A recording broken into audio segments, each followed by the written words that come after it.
hemos estudiado Santiago y la vez pasada, ¿alguien se acuerda de hace 8 días? Que el Señor habló muy fuerte, por ejemplo, ver la verdadera religión, por ejemplo, ¿no?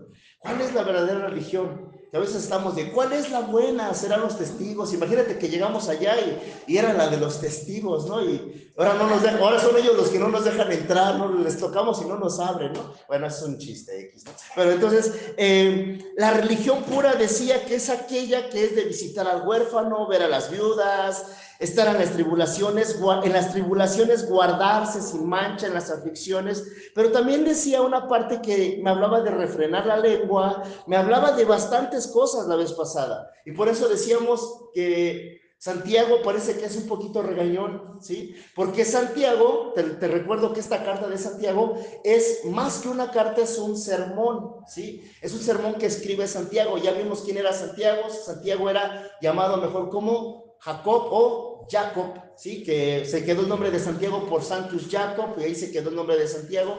Y veíamos esta parte donde Santiago, pues, era hermano de Jesús, ¿sí? Y esta parte es asombrosa porque Santiago toma este sermón de varias partes. Número 1, del libro de Proverbios. Vas a ver cosas del libro de Proverbios aquí, por eso es que es medio regañón esta carta. Vas a observar y vas a seguir observando cosas como las que Jesús predicaba en el monte con las bienaventuranzas, etcétera, que están aquí escritas. Y hoy vamos a continuar con el capítulo 2, donde nos vamos a enfocar en dos temas principales. Número 1, ¿sí? La fe sin obras, pero ahorita lo que vamos a entrar es en la parte de hacer acepción de personas.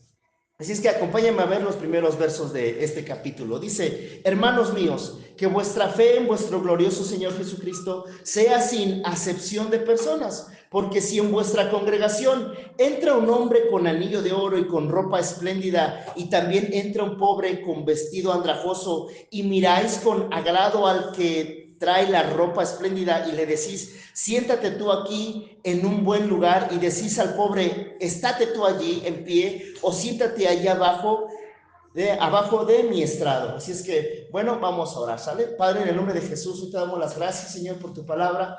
Gracias por permitirnos abrirla, contemplarla. Te pedimos a ti, Santo Espíritu de Dios, que seas tú quien obre. No permitas que sean las palabras humanas, Señor. No permitas que sean las palabras de sapiencia humana, Señor, sino que sean las tuyas, Espíritu de Dios. Te pedimos a ti, Espíritu Santo, que tú nos hables, que tú nos redargullas, que tú nos corrijas. Santo Espíritu de Dios, te pedimos que tú nos puedas convencer de juicio, de pecado y de justicia, Señor. Como siempre, Señor, ponemos este tiempo en tus manos y te queremos pedir, Señor, que tú traigas a nuestro corazón convicción, Señor, que tú nos puedas convencer completamente.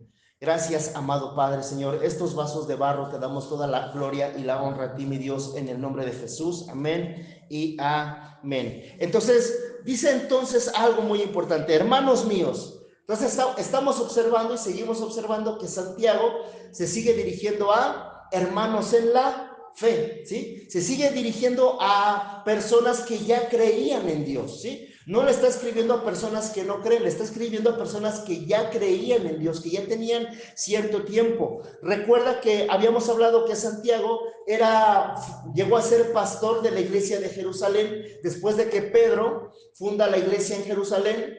Él sale de la iglesia de Jerusalén, va a predicar a otras comunidades, y Santiago se queda como pastor de esta iglesia en Jerusalén.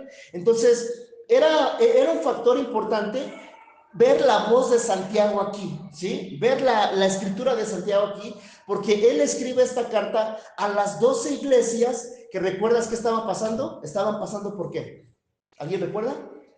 Por pruebas, por dificultades. Recuerda que esta carta va dirigida a esas 12 iglesias que estaban pasando por tribulación, estaban pasando por un proceso de opresión. Recuerda que la iglesia o los cristianos, los primeros creyentes, no les permitían comprar ni vender, ¿sí? Eran perseguidos por el pueblo de Roma, por el emperador Nerón.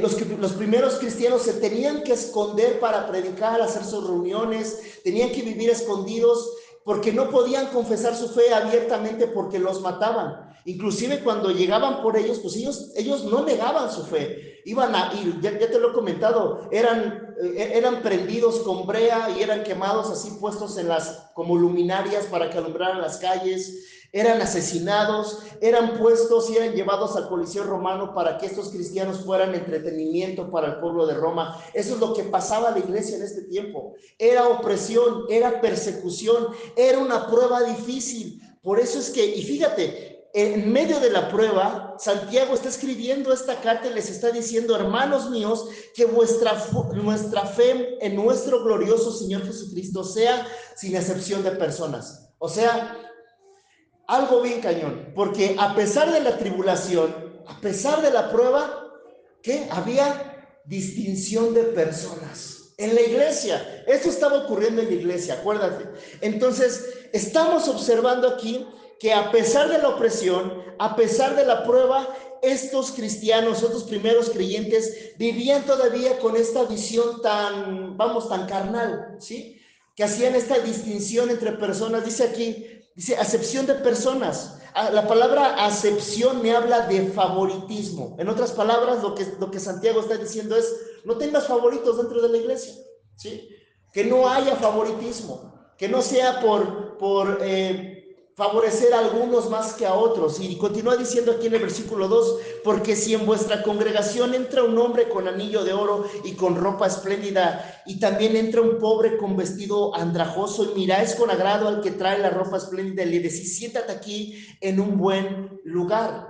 Y claro, ¿cuántas veces tú y yo no hacemos esta acepción de personas? ¿Qué pasaría si de repente entra ahorita Carlos Slim, ¿no? Entra por esa puerta y lo vemos que llega y se sienta Carlos Slim con sus guaruras. ¿Qué vamos a hacer? ¡Oh, Carlos Slim! ¿No? ¿Cuántos así? No, nos ponemos a la orden, ¿eh? Cualquier cosa, ¿no? Pero ¿qué pasa si de repente vemos que entra una persona indigente de la calle? De esas que luego huelen a orines. ¿Has estrechado, has abrazado a una persona así? De esas que están mal vestidas. Dice la palabra, fíjate, la palabra andrajoso aquí me habla de eso, de estar mal vestido, de tener las ropas que en remiendas. Y eso es algo muy cañón, porque entonces aquí está pasando algo. Fíjate lo que continúa diciendo en el versículo 5, me parece. ¿Qué versículo estamos, no? Ok. Entonces dice en el siguiente, dice: y miráis con agrado, dice: siéntate en buen lugar, y decís al pobre: estate tú allí en pie, o siéntate aquí abajo a mi estrado. No hacéis, dice en el versículo 4, no hacéis distinción entre vosotros mismos y venís a ser jueces como con malos pensamientos. Claro, ¿qué pasa si de repente estás en la parada del camión y ves que alguien bañado, bien vestido, con ropa de marca, bien, que tú lo ves bien, se te acerca y dices: no pasa nada? Pero ¿qué pasa si se te acerca una persona con tatuajes, ¿sí? Un chavo de esos que luego trae la gorra así como de ladito, con su morral aquí, ¿sí? Y que de repente dices: ¡ay! No me voy a saltar, ¿no? Y comienzas a guardar tu celular y comienzas a guardar todo así, ¿no? Vas en la combi, ves que se sube un chavo así, rápido, te pones el celular aquí abajo, ¿no? Dice aquí: somos jueces. Y esto es increíble porque tú y yo a veces, ¿qué? Juzgamos mal. Y aquí está hablando de la apariencia. Santiago está poniendo este ejemplo de entre una persona que se viste bien, de una persona rica monetariamente, con una persona pobre, visualmente mal. Pero no solamente está hablando de eso, está hablando también de ¿qué? De ser acepción de personas entre los que nos caen bien y nos caen mal, ¿no? Ese no lo invites, ese siéntalo por allá. No, sabes que yo ahí al lado no me siento. Ahorita se vienen las comidas de fin de año, ¿no? ¿Y qué va a pasar cuando los que trabajan o trabajábamos en empresas, así de: ay, ahí está ese cuate que me cae en la patada, yo no me siento ahí? Dice: no hagas acepción de personas. Y esto está fuerte porque entonces observamos que el Señor está mandando a través de la carta de Santiago algo muy importante. Fíjate lo que continúa diciendo el versículo 4. Hermanos míos, amados, oíd: ¿no ha elegido Dios a los pobres de este mundo para que sean ricos en fe? ¿Te acuerdas de las bienaventuranzas de Jesús, cuando decía Jesús: bienaventurados los pobres porque de ellos es el reino de los cielos? Bienaventurados los humildes porque ellos alcanzarán compasión. Y el Señor, Santiago está trayendo esta enseñanza de Jesús y la está poniendo aquí. Dice, ¿no recuerdan que el reino ha sido prometido para los ¿quiénes? Para los pobres. Y esto a lo mejor podemos entrar en un conflicto, porque entonces podemos pensar, entonces está mal que tenga posesiones, está mal que tenga dinero, está mal que tenga algunas cosas. La respuesta es no. Obviamente Dios nos las da, ¿estamos de acuerdo? Es parte de la bendición que Dios nos otorga. Lo que Santiago está diciendo aquí son dos cosas primordiales. Número uno, amar al prójimo como a mí mismo. Y esta parte de amar al prójimo como a mí mismo, muchas veces la entendemos así. Es que debemos amar a los demás como te amas tú igual. O sea, tú también ámate, tú también restáurate, tú también cuídate y ama a los demás. No, error. Lo que realmente Jesús decía cuando decía amar al prójimo como a ti mismo, se refería a, así como tú ya te procuras mucho, así como tú ya te amas en demasiado, así como tú ya te consientes mucho a ti mismo, te consideras mucho a ti mismo, de esa forma mejor ama a los demás, considera a los demás, haz el bien a los demás. Diría la frase coloquial, ¿cómo dice? Haz el bien sin mirar a quién. Y eso de repente la decimos y está muy sencilla. Pero ¿qué pasa cuando es alguien con el que tenemos un conflicto? ¿Sí? Cuando tenemos una persecución con alguien, ¿sí? Evidentemente son visualmente, a lo mejor tú y yo no lo vemos, pero tú y yo tenemos riqueza espiritual, ¿sí? Tenemos la mejor parte del Padre, que es vivir en su presencia. ¿Y cómo nos portamos con los corazones ignorantes o corazones incrédulos? Con la palabra ignorante me refiero a que no conocen del Señor. ¿Cómo nos portamos? ¿Cómo somos de repente? Continúa aquí diciendo Santiago, hermanos míos, eso ya lo leímos, ¿verdad? Dice, versículo 6, pero vosotros habéis afrentado al pobre, ¿no os oprimen los ricos y no son ellos los mismos que os arrastran a los tribunales? ¿No blasfeman ellos el buen nombre que fue invocado entre vosotros o sobre vosotros? Y claro, está haciendo Santiago esta distinción entre los pobres y entre los ricos. Dice, no le des preferencia a una persona así en la iglesia, ¿sí? A la misma postre, a la misma par. Frente a la cruz, tú y yo somos iguales. Frente a la cruz, tú y yo somos pecadores. Frente a la cruz, tú y yo tenemos la oportunidad de ser restaurados. Pero fíjate lo que dice aquí, no son ellos los que arrastran a los tribunales, no son ellos los ricos los que blasfeman ellos el buen nombre que fue invocado. El nombre que fue invocado nos habla del nombre de Jesús. Y a mí sí me ha tocado este tipo de personas, ¿sí? Personas que tienen mucho poder adquisitivo, personas que tienen muchos negocios, etcétera, etcétera, pero hay algo, no creen en el Señor. Y te tiran a quemarropas. Y yo no creo en esas cosas. ¿Sí? Yo no creo en esas cosas porque son cosas que rebajan el nivel de las personas. Por ejemplo, hay un riquillo que es dueño de una televisora que está saliendo ahorita mucho en la tele, que creo que se quiere promocionar para la presidencia, algo así. Y ese cuate en otras entrevistas él decía, yo no creo en Dios. O sea, Dios no existe. ¿Sí? A mí lo que me ha funcionado es echarle ganas, es esto, es el otro, es aquello, ok, va. ¿Sí? Pero este individuo ahorita ya como se quiere lanzar para ocupar esta parte, ya está haciendo uso de ¿qué? De las cosas del catolicismo, de las iglesias, para obtener votos el día de las votaciones. Entonces, observamos aquí, dice, blasfeman el nombre que fue invocado. Entonces, esta palabra de blasfemar me habla de insulto, me habla de calumnia, me habla de injuria, me habla de difamación. ¿Qué es una blasfemia? Una blasfemia es hablar mal del nombre del Señor, decir mal del nombre de Jesús. Difaman el nombre, dice, ellos difaman el nombre, ellos calumnian el nombre. Fíjate que la palabra calumnia, que es mentira, me habla de la palabra diabolos, viene de la misma raíz, y eso significa una obra del diablo, la calumnia, la mentira. Entonces, dice aquí Santiago, si en verdad, en el versículo 8, si en verdad cumplís la ley real, conforme a la escritura, amarás a tu prójimo como a ti mismo. Ahí está. Si en verdad ¿Cumples tú con la ley? Debemos amar al prójimo como a nosotros mismos. Y yo descubro, yo sí ya me preocupo mucho por mí, ¿no? Necesito estar bien y el último, yo, ¿no? Cuando el Señor aquí me está diciendo, ama al prójimo, dice, pero sí, dice, como a ti mismo, bien hacéis, pero si hacéis acepción de personas, cometéis pecado. Fíjate lo que dice el verso, ya estamos en el 8, ¿verdad? Fíjate lo que dice el versículo 9, dice, pero si hacéis acepción de personas, cometéis pecado y quedáis convictos por la ley como transgresores, dice. Entonces aquí entra una parte muy importante, porque yo estaba pensando, estaba observando ese texto y decía, bueno, ¿qué pasó con Jesús? Observa qué pasó con Jesús. A Jesús que lo malmiraron, ¿sí? A Jesús le decían, cuando va y cuando se presenta Felipe, le presenta a Natanael, uno de sus discípulos, cuando Natanael lo conoce, le dice, mira, te presento a Jesús de Nazaret, y Natanael dice, ¿de Nazaret puede salir algo bueno? O sea, casi que es así como, ¿de cubitos puede salir algo bueno? Como del Palmar puede salir algo bueno, ¿sí? De la ONS, de Real de Oriente puede salir algo bueno. O sea, esa era la expresión, de Nazaret puede salir algo bueno. Pues ahí son bien rufianes, ¿no?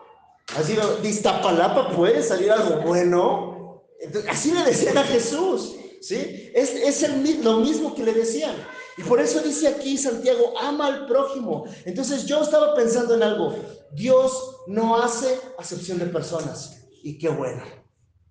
Qué bueno que el Señor no hace excepción de personas, porque si las hiciera, a mí no me hubiera seleccionado. Definitivamente. Yo estaba pensando y decía, bueno, ¿cómo es el Señor? El Señor no ha hecho acepción de personas. El Señor no hace acepción de personas. ¿Sí? Fíjate lo que dice Mateo 22:15. Mateo 22:15. Sí, estamos aquí, exacto. Mateo 22:15.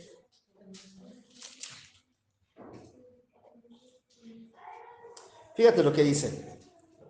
Dice, entonces se fueron los fariseos y consultaron cómo sorprenderle en alguna palabra. Acuérdate que los fariseos eran estos hombres religiosos de aquel momento, eran los que se enseñaban en las sinagogas, los que se creían dueños de la palabra, incluso los fariseos eran llamados apartados, así el nombre de fariseos apartado, porque ellos decían que eran personas especiales por el simple hecho de ¿qué? De predicar la palabra. Es decir, no los podías tocar, no los podías ver. Cuando pasaba un fariseo, la gente tenía que agacharse así, porque era casi pecado, era un insulto para ellos. Y dice que entonces llegaron estos fariseos a cuestionar a Jesús. Dice, consultaron cómo sorprenderle en alguna palabra, y le enviaron los discípulos de ellos con los herodianos. Los herodianos eran parte del pueblo de Roma, eran parte de los soldados. Y dice aquí, diciendo, maestro, sabemos que eres amante de la verdad y que enseñas con verdad el camino de Dios y que no te cuidas de nadie porque no miras, ¿qué? La apariencia.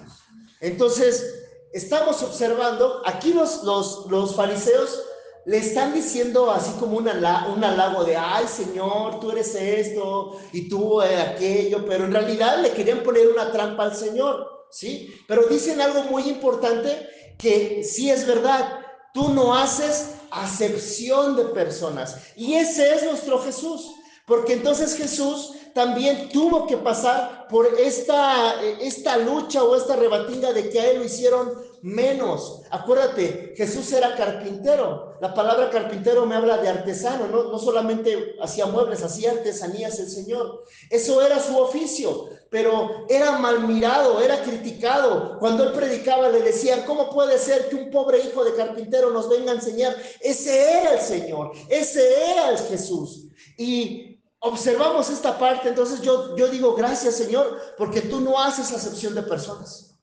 Si tú hicieras acepción de personas, es lo que pensaba el día de ayer, si tú hicieras acepción de personas, definitivamente no me hubieras mandado a llamar, porque yo era el menos indicado. ¿Sí? Sí, yo cuando realmente así de, bueno, hay gente que ha estudiado, Señor, hay gente que ha leído muchos libros, porque a mí, yo no soy nada, y empiezas así como Jeremías, yo no soy nada, y porque a mí, bueno, Dice el Señor, de lo vil y lo menospreciado es seleccionado para avergonzar a lo que es, para avergonzar a los sabios, para avergonzar a los que se creen que saben, es seleccionado lo vil y lo menospreciado. Y es ahí donde tú y yo entramos, ¿no? Es donde yo, bueno, no sé, tú, a lo mejor tú dices, no, espérate, yo no soy vil ni menospreciado. Bueno, a lo mejor tú no, pero yo sí. Yo dije, gracias Señor, porque tú no haces acepción de personas y tú no has hecho acepción de personas conmigo. Entonces, observa, somos muy malos juzgando. Dice aquí, continúa diciendo en el versículo 10, porque cualquiera que guardare toda la ley, pero ofendiere en un punto, se hace culpable de todos. Porque el que dijo, no cometerás adulterio, también ha dicho, no matarás. Ahora bien, si no cometes adulterio, pero matas, ya te has hecho transgresor de la ley. ¿Qué está diciendo aquí? El Señor lo que está diciendo aquí es algo. De nada nos sirve guardar todos los mandamientos, toda la ley. Está poniendo este ejemplo entre el adulterio y entre matar, ¿sí? Porque lo está diciendo de una parte, ¿te acuerdas? Del sermón de la montaña que Jesús dice, ¿sí? Jesús decía en este sermón una parte muy importante. Si tú ves a otra mujer, le decía a los casados, bueno, y si son mujeres, si tienes un hombre y ves a otro hombre, o sea, hablaba parejo, dice, pero si ves a otra persona con deseo, dice, ya adulteraste con ella en tu corazón. Y digo, y las mujeres dicen, ¿y entonces qué voy a hacer cuando veo a Harfuch, no? ¿Y qué voy a hacer cuando veo a Carlos Rivera y cuando veo a los demás? O sea, que, bueno, dice el Señor, si tú y yo vemos a una persona con deseo, dice, bueno, no hice nada, no engañé a mi pareja, no estuve con ella, no, etcétera, etcétera. No importa. Si tú ves a una persona con deseo, ya eres un adúltero y ya eres transgresor de toda la ley. ¿Cómo? Y dice, y continúa diciendo, y Jesús también dice en este sermón, tú dices que no has matado, no he matado a nadie, pero si tú le dices tonto o estúpido a uno de tus prójimos, ya eres un asesino. Yo aquí entro y digo, ¿cuántas veces he sido asesino cuando voy manejando, verdad? Porque dices, no inventes, o sea, está muy fuerte, ¿sí? Porque el Señor eleva esta parte hasta acá. Pero nos dice algo, también si hacemos acepción de personas, podemos guardar toda la ley, pero si hacemos acepción de personas, toda la ley ¿qué? También queda suprimida porque seguimos en desobediencia. Entonces aquí Santiago lo que me está hablando es de integridad, que las palabras concuerden con los hechos. A mí de nada me sirve ahorita venirte a hablar y decirte si yo trato mal a mi esposa, si yo la estoy engañando, por ejemplo. A mí de nada me sirve si yo te digo, oye, si estoy robando en el trabajo, estoy haciendo otra cosa que el Señor no me ha mandado a hacer. Porque entonces de nada me sirve guardar unos mandamientos si con uno que dice aquí, con uno que tú hagas, ya eres un transgresor de la ley. Y dice en el versículo 12, así hablad y así haced como los que habéis de ser juzgados por la ley de la libertad, porque juicio sin misericordia se hará con aquel que no hiciere misericordia, y la misericordia triunfa sobre el juicio. En otras palabras, el Señor está poniendo aquí que, número uno, ver como Jesús está viendo. ¿Cómo ve Jesús a las demás personas? Velo, sin acepción de personas. El Señor nos está mandando a que no veamos las apariencias. Fíjate lo que dice Primera de Samuel 16.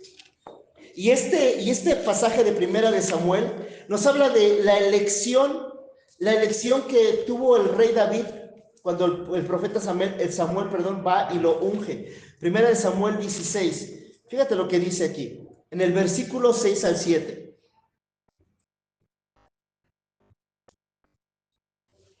Dice, y aconteció que cuando ellos vinieron, los hermanos de David, porque Samuel va a elegir al próximo rey de Israel, y David, acuérdate que era un pastorcito ahí, que andaba ahí en la peña, su papá lo escondía por alguna razón, solamente su papá le presentó a Samuel los que eran parte de la milicia, que eran soldados, y va Samuel a buscar al próximo rey, y le dice el Señor, dice, y aconteció que cuando ellos vinieron, él vio a Eliab. Eliab era hermano de David, era parte de los guerreros del ejército de Saúl. Y Eliab era un brother súper así, súper ponchado, fuerte, vigoroso, alto. Y dice, y dijo, de cierto delante de Jehová está su ungido. O sea, Samuel dijo, pues este es el que Dios va a elegir. Este cuate ponchado, este cuate así alto, este cuate fuerte, es el que Dios va a elegir. Pero le dice el Señor algo. Dice, y Jehová respondió a Samuel, no mires a su parecer ni a lo grande de su estatura, porque yo lo desecho. Porque Jehová dice que no mira lo que mira el hombre, pues el hombre mira lo que está delante de sus ojos. Pero Jehová, ¿qué mira? El corazón. El Señor no ve las apariencias, el Señor ve el corazón. No le importa si estamos bien vestidos, mal vestidos, lo que importa es la condición de nuestro corazón, de nuestra actitud. ¿Cómo estamos representando al Señor? ¿Cómo estamos viendo? Entonces el Señor nos pide gracia. Y entramos a esta segunda parte del capítulo 2 que me habla de la fe sin obras. Fíjate lo que dice el versículo 14 de Santiago. Dice, hermanos míos, ¿de qué aprovechará si alguno dice que tiene fe y no tiene obras? Ahí está. Yo puedo decir que tengo bastante fe, que creo en el Señor, que le sigo, pero si no tengo obras, entonces, dice aquí, no hay un provecho. Y dice, ¿podrá la fe salvarle? Y aquí hay un pequeño paréntesis que quisiera hacer, porque Pablo en sus otras cartas enseña que no es por obras que vamos a ser salvos. O sea, por ejemplo, te pongo un ejemplo simple. Hay personas que me dicen, oye Luis, es que yo soy buena persona, ¿sí? ¿Por qué eres buena persona si veo que estás engañando a tu esposa, brother? ¿Por qué me dices que eres buena persona si estás haciendo negocios turbios? Y me dice, bueno, yo soy buena persona por lo siguiente, porque yo llevé tortas al hospital, ¿sí? Porque yo ayudo a los que necesitan, etcétera. Ese tipo de obras no nos dan salvación. ¿Se entiende esto? Lo que Santiago nos va a enseñar es que cuando obtenemos la verdadera fe en Jesús, la fe en Cristo, esa fe va a generar obras, ¿sí? Cuando verdaderamente decimos, bueno, mi creencia en Jesús me salva, pero una evidencia de que yo creo en Jesús es tener obras con las demás personas. Y continúa diciendo aquí, ¿podrá la fe salvarle? Y dice en el versículo 15, y si un hermano o una hermana están desnudos y tienen necesidad del mantenimiento de cada día, y si alguno de vosotros les dice, id en paz y calentaos y saciaos, pero no le dais las cosas que son necesarias para el cuerpo, ¿de qué aprovecha? En otras palabras, casi así como de, vemos a una persona que necesita algo y que le decimos, ay, voy a orar por ti, ¿sí? Ay, sí, voy a estar orando, ¿sí? Dice, de nada sirve, ¿no? De nada, si ves a una persona que necesita así de, híjole, pues ni modo, cada quien se tiene que rascar con sus propias uñas, dice el Señor, no, o sea, si tú tienes fe, dice, de nada sirve que tú le digas que ahorita venga una persona que necesita algo, y si tú puedes hacerle un favor a una persona, pues lo haces. Si no, así de que, ay, ¿qué crees? Voy a estar orando por ti. Ojalá que todo salga bien, échale ganas, manito. Yo desde aquí te apoyo. Dice el Señor, no, esa no es una fe sin obras. Entonces, aquí termina diciendo esta parte del verso, dice, así también la fe si no tiene obras, ahí está, es muerta en sí misma. Entonces, el Señor está poniendo estos dos contrastes. Número uno, dos clases de fe. Una fe estéril, una fe que solamente es de labios para afuera, y otra fe que es con obras, que tiene evidencia de que realmente el Señor ha tocado tu vida, ha tocado tu corazón. ¿Cómo es esto? Una vida otra vez con integridad. ¿Cómo puede un cristiano, un creyente, caminar con convicción cuando quizás nuestros actos son distintos a lo que venimos diciendo que creemos? Entonces, Dios tiene estos dos contrastes de fe, una fe estéril y una fe que produce obras. ¿Y qué es lo que va a producir estas obras? Fíjate lo que dice en Primera de Pedro 1:2. En Primera de Pedro 1:2 dice lo siguiente. Dice, elegidos, hemos sido elegidos, tú y yo somos elegidos según la presencia de Dios Padre en santificación del Espíritu Santo. Claro, hemos obtenido la santificación del Santo Espíritu de Dios. Somos elegidos en el Señor. Si tú y yo decimos que creemos en el Señor, pasa esto. Somos santificados por su Santo Espíritu. Y continúa diciendo aquí, para obedecer. Ahí ya no nos gustó, ¿no? Todo bien bonito. Cuando soy elegido, sí, Señor. Soy santificado en el Espíritu. Sí, Señor, tú me das la fuerza, ¿no? Para obedecer.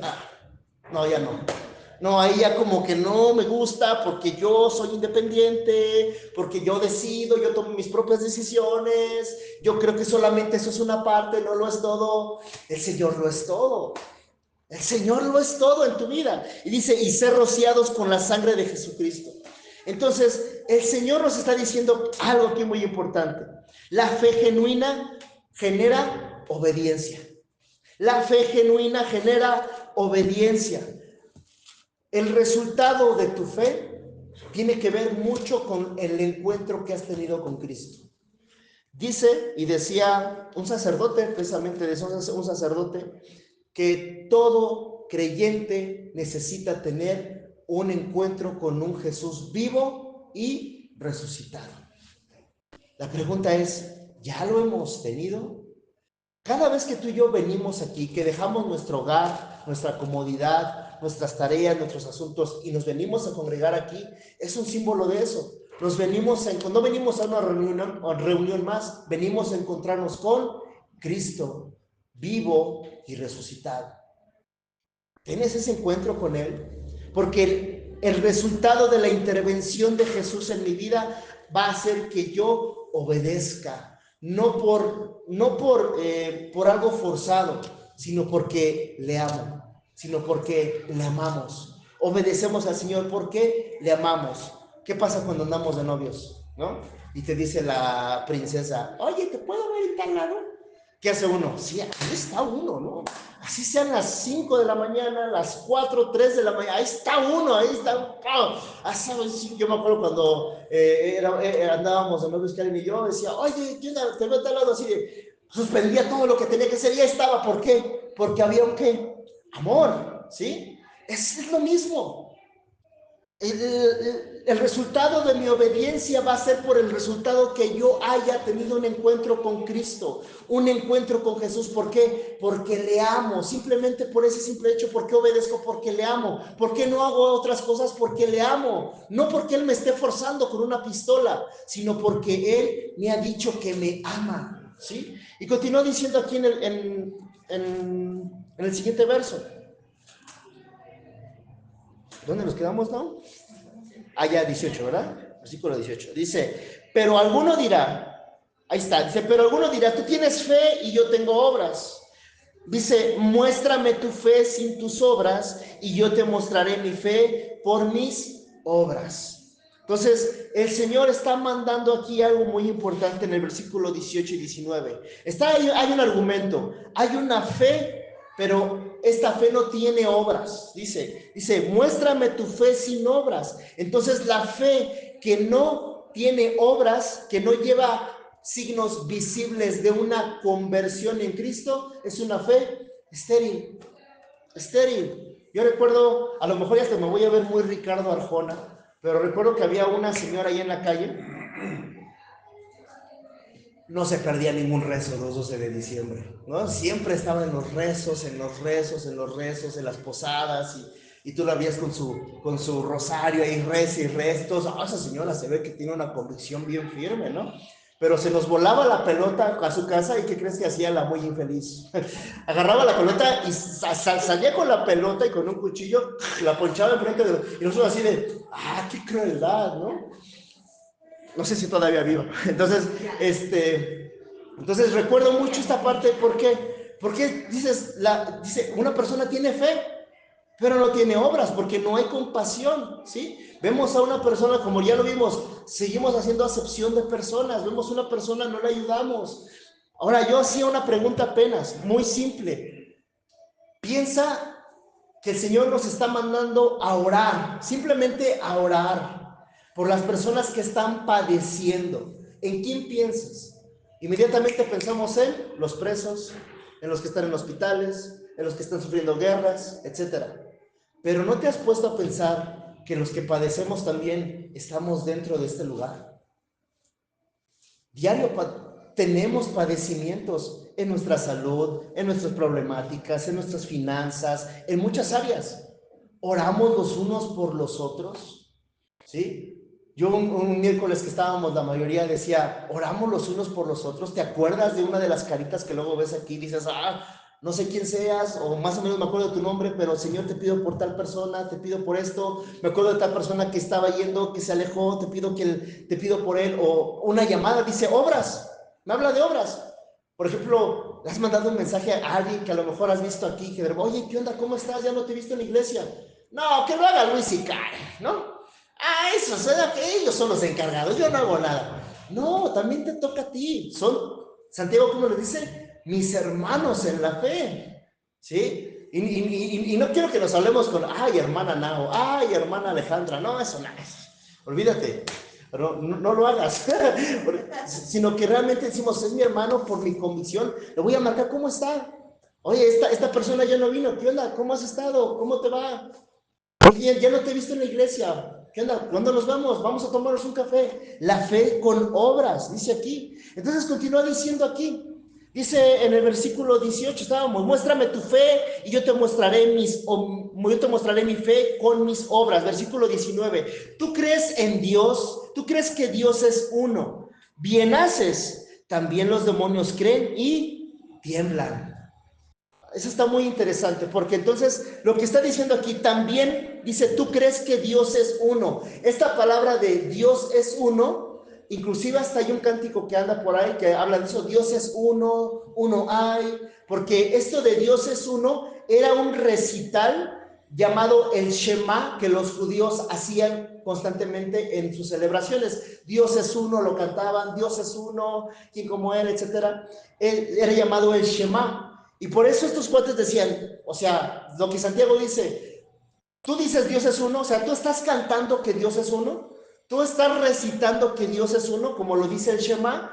Bueno, pues dice, pues bien haces, porque es una costumbre. Pero, dice, los demonios también, ¿qué? También creen y tiemblan. Fíjate lo que dice Marcos. En Marcos 12, en el Evangelio de Marcos, en el capítulo 12, dice lo siguiente. Déjenme lo busco.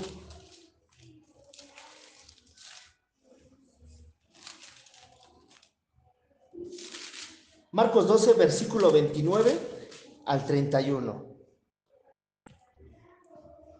Fíjate lo que nos está diciendo aquí.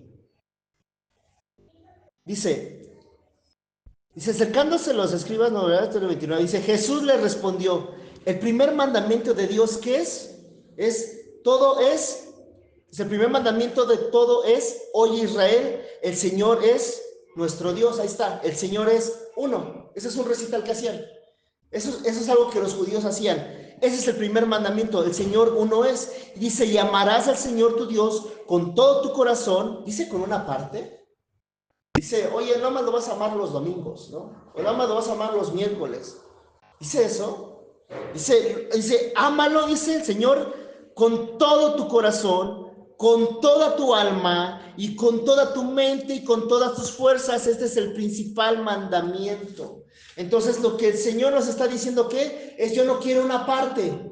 ¿El que quiere? Lo quiere todo, ¿sí? Yo no quiero una parte de ti. Por eso dice aquí, bien dices, Dios es uno, pero ¿qué crees? También los demonios creen, y no solamente creen, los demonios no solamente creen, el diablo no solamente cree, sino que también ¿qué? Tiembla cuando la presencia de Dios se manifiesta, ¿sí? Y tú y yo, a veces, ¿qué hacemos? El Señor, sí, la palabra de Dios, ahorita la dejo en segundo lugar, no me importa, no, hay cosas más importantes que hacer, por Dios. Dice, ¿tú crees en Dios? Bueno, tú dices que Dios es uno, también los demonios también tienen una excelente teología, mucho mejor que la tuya y que la mía, porque ellos sí tiemblan ante la presencia de Dios. A ellos no les viene en vano la presencia de Dios, ellos tiemblan. Versículo 20 al 25 dice, mas ¿quieres saber, hombre vano, que la fe sin obras es muerta? ¿No fue justificado por las obras Abraham, nuestro padre, cuando ofreció a su hijo Isaac sobre el altar? ¿No ves que la fe actuó juntamente con sus obras y que la fe se perfeccionó por las obras? Y se cumplió la escritura que dice: Abraham creyó a Dios y le fue contado por justicia y fue llamado amigo de Dios. Entonces nos está poniendo un ejemplo aquí para ir finalizando esto. Nos pone un ejemplo Santiago, ¿cuál? Abraham. Abraham era considerado el padre de la fe. ¿Y recuerdas lo que pasó con Abraham? Abraham tenía 80 y tantos años junto con su esposa Sara, que aparte era estéril y estaba ya viejita. Les dice que van a tener un hijo, el hijo de la promesa. Y Sara se pone a reír, no le cree, el Señor le cree al Señor, Abraham le cree al Señor, y total, nace Isaac, ¿sí? Nace su hijo de Abraham, que es Isaac. Pero cierto día, el Señor le dice: quiero que agarres a Isaac, lo lleves al monte y me lo ofrezcas en sacrificio. Imagínate que el Señor te da una promesa y luego te la pide de regreso, ¿no? Tú que le dices: no, Señor, lo que se da y se quita con el diablo. No le puedes decir eso al Señor, ¿sí? El Señor le dice: a ver, yo te di tu hijo, entrégame a tu hijo en sacrificio. ¿Y Abraham qué hace? Es obediente. Por eso lo dice aquí, la fe de Abraham. Por eso lo está manifestando aquí. Abraham le fue contado por justicia, porque Abraham fue con su hijo, llegó al monte, lo puso sobre el altar, puso la leña, y ya para agarrar el cuchillo y clavárselo en el corazón, un ángel lo detiene y dice: hey, no lo hagas. Le dice el Señor: ya vi tu corazón, ya vi que no te tembló la mano para ofrecerte a lo único que yo te di, a tu hijo. Ya vi que no te tembló la mano. Tu descendencia se va a multiplicar como las estrellas. Y le da esa promesa, ¿sí? Y después le da un cordero para que lo sacrifique. Entonces, por eso dice aquí, a Abraham le fue contado por justicia y fue llamado amigo de Dios. Y nos está poniendo este ejemplo de Abraham. Entonces, ¿qué es justificado? ¿O qué es la palabra justificación? La palabra justificación me habla de entrar a una relación correcta con Dios. En otras palabras, lo que está diciendo aquí es que entonces Abraham, por este sacrificio que iba a hacer con su hijo Isaac, le fue contado por una relación correcta con el Señor. No le importaba. El Señor de Abraham era todo para él. Dios lo era todo para Abraham. Y continúa diciendo otro ejemplo, porque la fe de Abraham se vio como activa. ¿O acaso Abraham dudó? No. Claro que le dolió. Imagínate el dolor que sentía de ir a entregar a su hijo. Eso la Biblia no habla, no lo dice, pero imagínate lo único que tenía su hijo, ponerlo en el altar y ponerle todo el cuchillo. Imagínate. Pero Abraham no dudó. Y dice aquí otro ejemplo, versículo 26, dice, 25, perdón, dice: asimismo también Rahab la ramera. La palabra ramera, sí, específicamente me habla de prostituta. Dice: no fue justificada por obras cuando recibió a los mensajeros y los envió por otro camino, porque como el cuerpo sin espíritu está muerto, así también la fe sin obras está muerta. Rahab, la prostituta, la ramera. ¿Quién fue Rahab o Rahab? Rahab era una extranjera, número uno, era prostituta, tenía el oficio más viejo del mundo, y eso hacía Rahab. Y Rahab, cuando llegan los espías, porque van unos espías para conquistar esa ciudad, ¿sí? Y lo que hace Rahab es, por fe, dice: hay un Dios grande aquí, yo los voy a esconder para que no los maten y para que puedan conquistar la ciudad. Y dice aquí que entonces a este acto de Rahab le fue mostrado por justicia y por fe. O sea, no dudó. Y observa algo, Rahab, esta ramera que está aquí plasmada, ¿sabías que está en la genealogía de Jesús? Su fe, el creer que tenían que guardar a los dos espías para que conquistaran esa ciudad, los espías eran israelitas, que le fue contado por fe.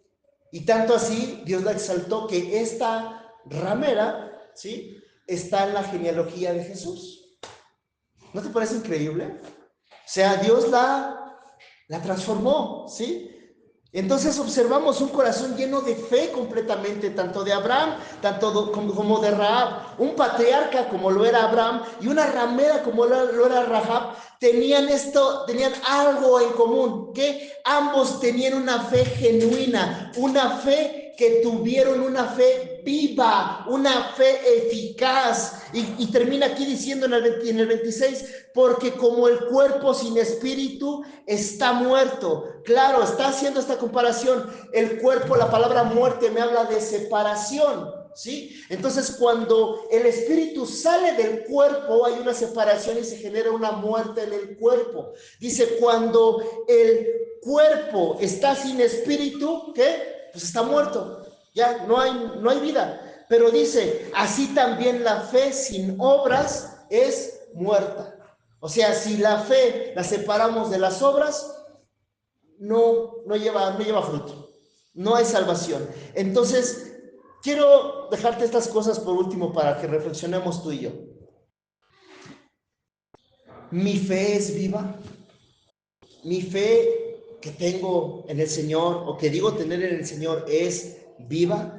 ¿Hay actos de bondad, hay actos de fe en mi vida que realmente están evidenciando que yo sigo a Jesús, que yo sigo a Cristo? ¿Hay signos evidentes en mi caminar, en mi trabajo, en mi escuela, con mi familia? ¿Hay signos evidentes de que yo sigo a Cristo? ¿O mi fe está separada completamente de mis obras, por ejemplo? ¿Sí? Y el Señor no nos está llamando a la perfección, ojo. El Señor nos está llamando a una fe viva, porque es imposible que una fe viva no produzca obediencia. Es imposible que el amor a Jesús no produzca obediencia. ¿Tú amas a Jesús? Tienes una fe viva, porque esa fe va a generar obras en tu corazón. Otra pregunta para que meditemos. ¿Qué piensa mi familia de mi fe, por ejemplo? Si ahorita van y le hacen una encuesta a Karen, por ejemplo, porque al final Karen y Nati son mi testimonio. Yo puedo decir aquí, amigos, soy buena persona, sí, soy buena gente, ¿no? Uy, soy un pan de Dios. Pero realmente el testimonio lo tiene mi esposa y lo tiene mi hija. Y mis papás que están aquí presentes y están así de... ¿no? Y ellos tienen el testimonio de lo que realmente soy, ¿sí? Y te pregunto a ti, ¿qué pensaría mi familia de mi fe? ¿O qué piensa mi familia de mi fe? ¿Qué piensa tu esposo, tu esposa? ¿Qué piensan tus hijos? ¿Qué piensan tus allegados, tus conocidos, tus familiares? ¿Qué piensan tus vecinos de tu fe? ¿Qué piensan de ti? Ese cuate o esa brother van a la iglesia, pero no inventes, me invitó, pero para estar como es, no, yo no voy, ahí olvídate, ¿no? ¿Qué piensa mi familia de mi fe? No es perfección, se trata de transformación. No es perfección, se trata de transformación. Así es que en esta mañana solamente me gustaría dejarte esto. El Señor Jesús no hizo una distinción de personas. No hizo distinción entre si tú y yo éramos buenos, éramos malos. El Señor lo único que hizo fue buscarnos en los escombros de nuestra vida pasada y rescatarnos y decirnos, hoy tú eres una persona diferente y has sido escogido para llevar buenas obras. Has sido escogido por el Santo Espíritu de Dios para tener una fe viva y eficaz. Una fe que tenga obras, una fe que verdaderamente obre. No solamente la fe de declaro, decreto, yo la ley de la atracción, yo voy por esa camioneta o voy por tal cosa y voy a... No, de eso no habla. Habla de que la fe tiene obras y efectos de bondad con los de tu alrededor. La palabra siempre te va a comparar con algo. Obsérvalo. En el libro de Salmos siempre nos compara con una planta o con un árbol. Dice, aquel que tiene una fe es como en Cristo, dice, es como aquel que es plantado a la orilla del mar, aquel árbol que es plantado a la orilla del mar, a la orilla del río, y su follaje siempre está verde y produce un fruto. El fruto no es para ti, el fruto es para los demás. Fruto de amor, de paz, de bondad, de benignidad, de templanza, de fe, de mansedumbre, de dominio propio. Así es que en esta mañana, ¿por qué no cerramos este tiempo orando? Le pedimos